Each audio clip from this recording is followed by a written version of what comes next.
Mga kabayan, patuloy na nilalaglag at binabanatan ngayon ang pamunuan at gobyerno ni Pangulong Ferdinand Bongbong Marcos Jr. hindi lang ng mga Duterte supporters, kundi maging ang kanya mismong kapatid na si Senator Amy Marcos. Matatandaan na tumiwalag sa kanilang partido na Alyansa para sa Bagong Pilipinas ang kapatid mismo ni PBBM na si Amy para maging independent candidate. Maliban dyan, binanatan din ng presidential sister ang mga gabinete ng kanyang kapatid matapos ipatawag ang mga ito sa isang investigasyon sa Senado kaugnay naman sa illegal na pagpapaaresto sa ICC dito kay dating Pangulong Rodrigo Roa Duterte. Kahapon ay lantarang binanatan ni Amy ang pamamahala ng kanyang kuya matapos maglabas sila ng jingle ad campaign ni BP Sara Duterte.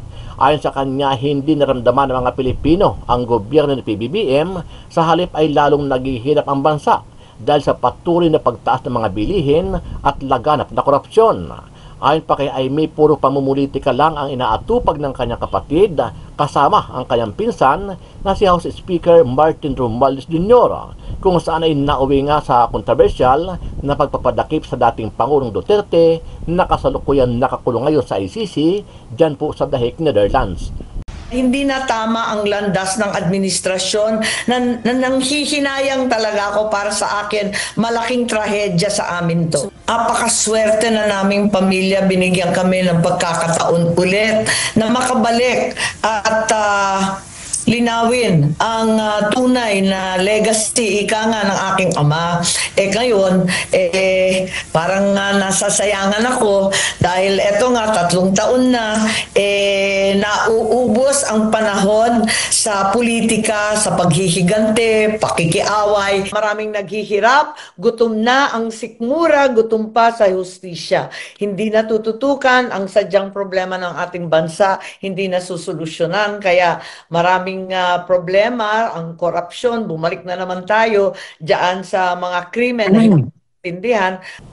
Matatandaan na sa ginawang tema ng campaign ads na inilabas kahapon, ipinagluluksa ni Amy at BP Sara ang gobyerno ni PBBM dahil sa tila maitim na dinaranas ngayon ng bansa. Ibinunyag din ni Amy na nagsisisi siya dahil sa pagkumbinsi umano niya kay Vice President Sara na makipagtambal kay Pangulong Ferdinand Bongbong Marcos Jr. para mabuo ang unit team noong halalan 2022. Aniya, matagal na silang magkaibigan ni BP Sara at mananatili ito hanggang sa mga susunod pang panahon, hindi lang dahil sa politika. Kaya para sa kanya, luksa daw. At yung itim simbolo na ipaglaban ang tama, itama ang mali. Simulat sa poll, kaming dalawa naman talaga magkaibigan. At kahit papano, aminado ako na naipahamak ko siya dahil hindi ko naman alam na mangyayari ang ganito. Kilala niya ako, kilala ko rin siya, kilala namin ang isa't isa, hindi nagbabago ang pagtanaw ko ng utang na loob at paghanga sa pananatili niyang may tiwala sa akin. Kaya eto, andito kami, hindi niya ako binigo at hindi ko rin siya bibiguin. Ang katapatan sa ating bansa, ang kabayaran sa kanyang pagtitiwala. Samantala, bumelta naman ang palasyo sa mga banat ni Senator Amy sa kanyang kuya na si PBBM. Ayon kay Yusek Claire Castro, ayaw ng Pangulo ang mga ganitong negatibong ads na inilabas ni Amy. Dagdag pa ni Castro na isa itong fake news dahil unti-unti na raw na nararamdaman ng ating mga kababayan ang pagbabago sa gobyerno ni PBBM. Pero kanina lang ay nagtrending ang biglang paglagapak ng rating ng Pangulo kung saan ay malaki ang pagbaba ng trust at performance rating noong Marso ni Pangulong Ferdinand Marcos Jr. habang malaki ang itinaas ng performance rating ni Vice President Sara Duterte. Ito ay ayon sa pinaka-latest survey ng Pulse Asia. Hindi po nais ng ating Pangulo na magitong klaseng mga negatibo na pangangampanya. Lalong-lalo na po kung ito ay fake news. Pag sinabi ba natin na itim ngayon ang kulay, mas madidescribe siguro natin nung nakaraang administrasyon na sobrang itim at ngayon ay papaliwanag sa panahon ng kasalukuyang administrasyon. Hindi man ganun pa kaputi, pero patungo na doon. Ano ang masasabi mo dito, kabayan? Kung ikaw ang tatanungin, naramdaman mo ba ang ginhawa at pagbabago sa loob ng 3 taong pamumuno ni PBBM? o mas naniniwala kayo sa mga banat ni Amy sa kanyang kuya na lalong lumalala at nagbabalikan na naman ang korupsyon at krimen sa bansa? Sama-sama nating panuorin ang buong video at pakicomment nyo po ang inyong mga reaksyon at sariling opinyon. Pero bago yan, sa mga hindi pa po nakasubscribe sa ating channel na Kabayan News PH, pakipindot po ang subscribe button at pakiclick na rin ang notification bell para lagi kayong updated sa mga bagong upload natin na legit at napapanahong balita. Maraming pong salamat. Nakatuon sa paghihiganti sa politika. Ganyan ang pananaw ni Senator Amy Marcos sa kasalukuyang takbo ng administrasyon ng kanyang kapatid na si Pangulong Ferdinand Bongbong Marcos Jr. Ayon sa senadora, tila lihis na ang landas ng administrasyon dahil sa halip na solusyon sa kahirapan ang unahin, politika ang pinagtutuunan ng pansin. Kaugnay ito ng ginawang paghuli kay dating Pangulong Rodrigo Roa Duterte at mga naging reaksyon ng administrasyon sa investigasyon sa Senado na dinaluhan ng mga miyembro ng gabinete. Ayon kay Senator Amy, sa 3 taon na pamumuno ni PBBM, hindi anya natupad ang mga pangako sa mga proyektong pang-infrastruktura, agrikultura, murang pagkain at pagbibigay ng trabaho. Napakaswerte na naming pamilya, binigyan kami ng pagkakataon ulit na makabalik at linawin ang tunay na legacy, ika nga ng aking ama. Ngayon, parang nasasayangan ako dahil eto nga 3 taon na nauubos ang panahon sa politika, sa paghihigante, pakikiaway. Sa ngayon anya, hindi sila nakakapag-usap ni PBBM dahil umano sa mga taong nakapaligid dito sa Malacanang. Sa snake pit, kung sino lumalapit, kanya-kanyang agenda. Hindi naman masaya yung ganon na may humahadlang, na may humaharang, na hindi na kami nakakapag-usap ng maayos. At kung tutuusin, pamilya pa rin kami, politika lang to. Sa press briefing ng Malacanang kanina, napag-usapan naman ang campaign advertisement na inilabas ni Senator Amy kagabi. Tinawag ni Palace Press Officer Undersecretary Claire Castro na fake news ang laman nito dahil hindi anya sumasalamin sa mga kasalukuyang datos ng kagutuman. Hindi po nais ng ating Pangulo na magitong klaseng mga negatibo na pangangampanya. Lalong-lalo na po kung ito ay fake news. Ayon kay Senator Amy, si Vice President Sara Duterte ang pumili ng itim na kulay na tema na kanilang ginamit sa campaign video na inilabas kahapon. Siya ang nagsasabi na wala siya sa mood, na talagang itim at luksa ang pakiramdam ng nakararami katulad niya. Parang totoo nga naman, parang hindi naman angkop na magsayaw-sayaw, hindi naman tama na magmumotor, wala na sa lugar sa panahong ito na napakahirap ng dinadanas ng ating mga mamamayan. Pag sinabi ba natin na itim ngayon ang kulay, mas madidescribe siguro natin nung nakaraang administrasyon na sobrang itim at ngayon ay papaliwanag sa panahon ng kasalukuyang administrasyon. Hindi man ganun pakaputi, pero patungo na doon. Bagaman inendorso siya ni BP Sara at ni Senator Robin Padilla, hindi naman anya siya sasama sa PDP laban at mananatili lang na independent candidate. Pinayuhan din anya siya ni dating First Lady Imelda Marcos na mag-focus na lang muna sa kanyang sariling pangangampanya. Kumpirma ni National Bureau of Investigation Director Jaime Santiago na may ilang mga kaso na silang naisampa laban sa vlogger na si Claire Contreras o kilala din bilang tawag na Maharlika, at maging si dating Presidential Spokesperson Attorney Harry Roque ay kabilang din sa sinumpahan ng reklamo. Pinangunahan ng National Bureau of Investigation Cybercrime Division ang pagsasampa ng kaso dahil sa pagpapakalat ng 2 pulboronic video umano ni Pangulong Ferdinand Bongbong Marcos Jr. Ang video kasi ay naipost sa pamamagitan ng social media ni Contreras at ito ay kumalat. Noong Marso 13 ng taong kasalukuyan ay inamin ni Maharlika na siya ang nasa likod ng pagpapakalat ng video. Habang si Roque naman ay ginawa nitong video stream, ay hinikayat nito ang publiko na labanan ang gobyerno naharap itong si Maharlika ng kasong unlawful use of means of publication and unlawful utterances, inciting to sedition, cyber libel at computer-related perjury, habang si Roque naman ay nahaharap sa kasong sedition. Umaasa si Senadora Amy Marcos na magkakasundo pa rin sila ng kanyang kapatid na si Pangulong Ferdinand Marcos Jr. Ito'y matapos aminin noon ni Senadora Amy na maaring sumamang loob ng Pangulo dahil sa ikinasilitong investigasyon kaugnay sa pagkakaresto kay dating Pangulong Rodrigo Duterte. Anya, masakit din sa kanyang loob na hindi maayos ang relasyon nilang dalawang magkapatid. Kung tutuusin anya, politika lang naman daw ang dahilan ng lahat at magkapatid pa rin naman daw silang dalawa ng Pangulo.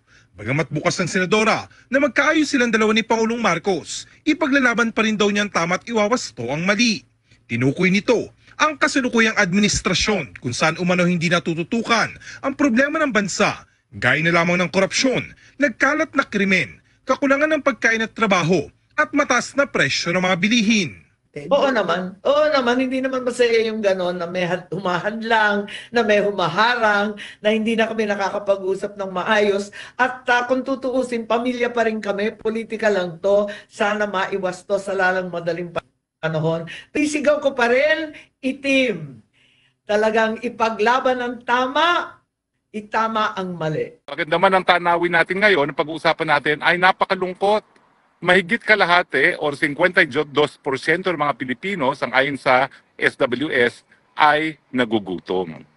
Bakit? At ito po'y bagong record na naman.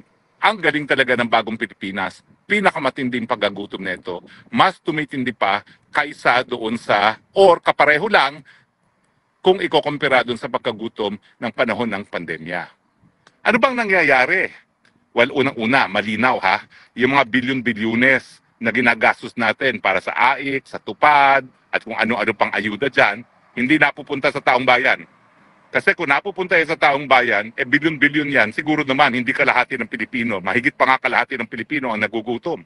Ibig sabihin, kinukurakot ng mga congressman at senatong, yung mga AIC, mga TUPAD, mga MAIF, ay nako, inuubos, binubuwayan ng mga walang ya. Malinaw po yan. Dahil kung hindi, sa dami ng ayuda na pinamimigay natin, dapat hindi na mahigit pa sa kalahati ng mga Pilipino ang nagugutom. Pangalawa, baliwala yung mga opisina ng gobyerno na talagang dapat nakatutok sa pagkagutom. Ano yung mga opisinang yan? Yung NAPSI, yung National Anti-Poverty Commission, okay? Tapos meron pang Presidential Advisor on Poverty. Siguro dapat buwagin na yung mga opisinang yan dahil walang silbi. Para pa tayo gumagastos para sa mga empleyo at mga gastos ng opisina dyan, wala namang lunas na nagagawa sa problema ng pagkagutom. No? Pangatlo, kinakailangan talaga tignan natin bakit ba nagugutom ang taong bayan. Bukod pa sa korupsyon na alam nating lantaran ngayon, bakit ba talaga nagugutom sila? Well, simulan po natin sa katotohanan na karamihan ng ating mga kababayan ay umaasa pa rin sa agrikultura. At dahil mahigit kalahati ay nagugutom, ibig sabihin karamihan naman nagugutom ay nasa sektor na nagtatrabaho sa agrikultura. Anong problema sa agrikultura?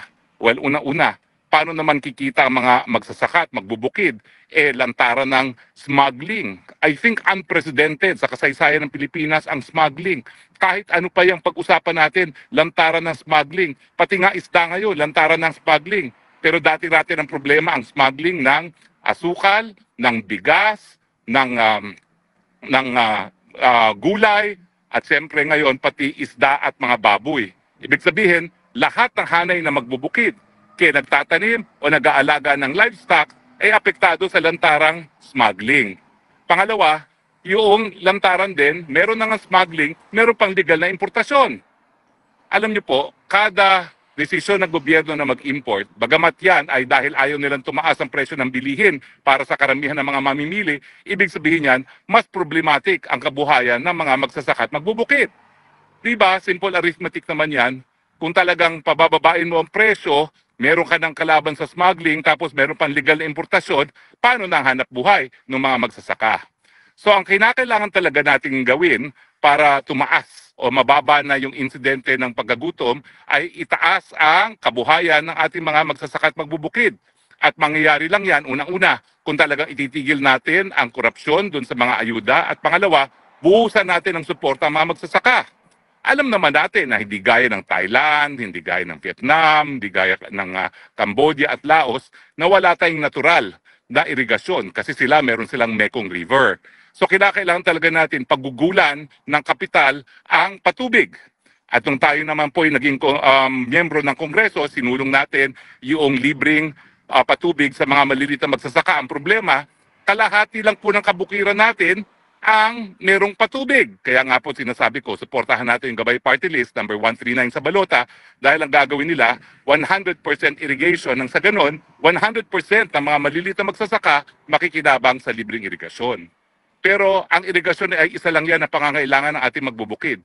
Kinakailangan din nila ng mga binhi, lalong-lalo na yung mga high-yielding, typhoon-resistant na mga hybrid, lalong-lalo na sa palay. Naku, ang dami na pong mga hybrid variety na ginagawa ng IRRI. Ang problema, yung mga bansa gaya ng Vietnam, ng Thailand at Laos, ginagamit yung mga binhi na dinidevelop ng IRRI. Tayo, hindi natin ginagamit kasi hindi ma-afford ng mga magsasaka.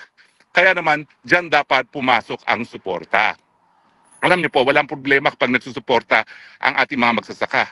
Dito nga po sa Netherlands, grabe ang suporta nila. Kaya nga po, meron tayong tinatawag na unfair trade remedies kasi mga mayamang bansa, grabe ang suporta sa kanilang mga magsasaka na kaya nilang mag-export ng kanilang mga produce sa napakababang halaga dahil suportado nila mga magsasaka nila.